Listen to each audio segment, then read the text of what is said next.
50 ans, ça se fête, et c'est dans un lieu à la mesure de l'événement, à Monaco, que la Fédération de la vente directe a célébré son anniversaire. L'occasion de retracer les grands moments de 50 ans d'histoire et de revenir sur les combats menés par la Fédération pour défendre les intérêts du secteur. 50 ans, c'est pas un chiffre anodin. 50 ans, c'est des sagas, des histoires, de l'industrie, du business. C'est beaucoup d'hommes, beaucoup de femmes qui s'impliquent au quotidien depuis des années et des années. Et je crois que c'est aussi des progrès professionnels énormes sur le plan des chartes, sur le plan des statuts, sur le plan du développement au travers de l'image de la vente directe qui ont été données. Et je crois aussi dans le domaine de la formation, nous avons véritablement explosé les compteurs. Les fondateurs de la fédération l'avaient-ils prévu? En tout cas, cet essor est des plus logiques si l'on en croit Jacques Cosnefroy, le délégué général de la FVD. La vente directe n'est pas née simplement en France, elle est née dans différents pays. Le pays invité aujourd'hui, ce sont les États-Unis. C'est un pays qui a fêté à travers sa fédération plus de 100 ans d'existence. C'est des milliards de chiffres d'affaires. Donc l'évolution de la France, c'est ce qu'est devenu aujourd'hui les États-Unis. Les États-Unis étaient justement l'invité d'honneur de ce 30e congrès.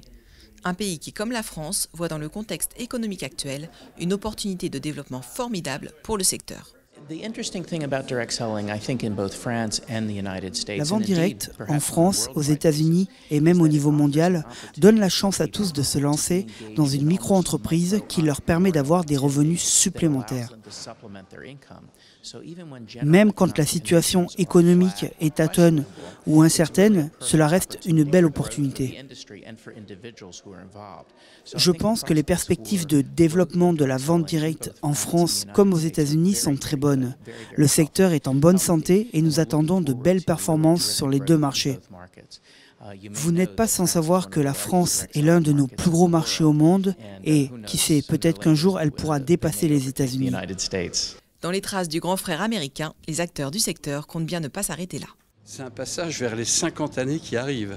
Alors, notamment les 10 qui approchent, les 10 prochaines, qui sont des années orientées sur la technologie. Les progrès que nous allons faire ne doivent pas détruire l'humain, le sens et l'essence même, en fait, de notre métier de la vente directe. Le numérique sera un progrès, c'est indiscutable, sachons l'utiliser. Les trois grands défis qui seront pour nous les avancées importantes dans notre canal de distribution, ce sera d'abord beaucoup plus d'entreprises distribuant par ce canal de distribution leurs produits, ce que l'on va appeler le multicanal pour simplifier.